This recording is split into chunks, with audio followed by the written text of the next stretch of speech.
Hey finders, welcome back. So today we have something a little bit different. I wanted to make banana pudding with you guys, so let's come along. I needed to grab 2 ingredients before we got started, the actual pudding mix itself and the cream cheese.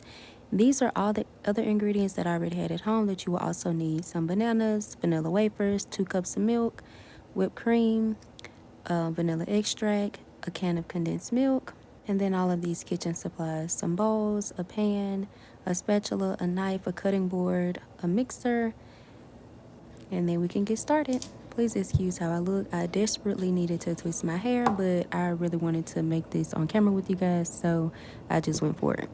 So first we're gonna slice the bananas.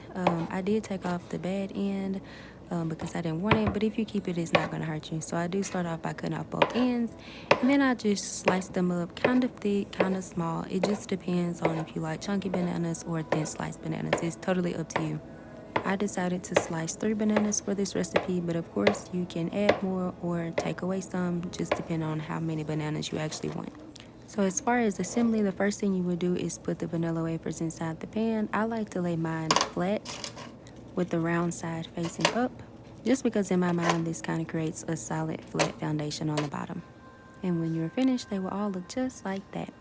This does not take the entire box of vanilla wafers, maybe about half the bag. And this is a 9 by 13 foil pan. Up next, we just take those bananas that we sliced up and put them right on top. I typically like to put them in between the spaces just to kind of further create that solid foundation for our pudding mix that's going to go on top. So previously I would do half side bananas, half side just cookies for those who prefer one or the other. So you can either do half the pan of bananas or the whole pan. Now we're going to get started on our mix. We're going to dump it into a bowl, and then we're going to slowly pour that 2 cups of milk over it. This time I did stop and stir to see how much milk I actually needed, because the last time I made this I poured way too much milk and it was very soupy, you guys. So after you stir in your milk with your pudding mix, you're going to set it to the side and get started on your cream cheese mixture with a whole can of 8 ounces of condensed milk. You're going to blend that up until it is nice and smooth, and this is also the time where I added my vanilla extract. Once you finish, it should look like that.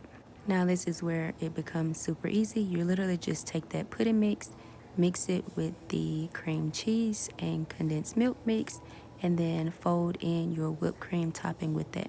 Once you have mixed all 3 of those, you guys, you literally just take it and pour it over that banana and vanilla wafer foundation on the bottom. Stay tuned for part 2 that shows you exactly how to do so.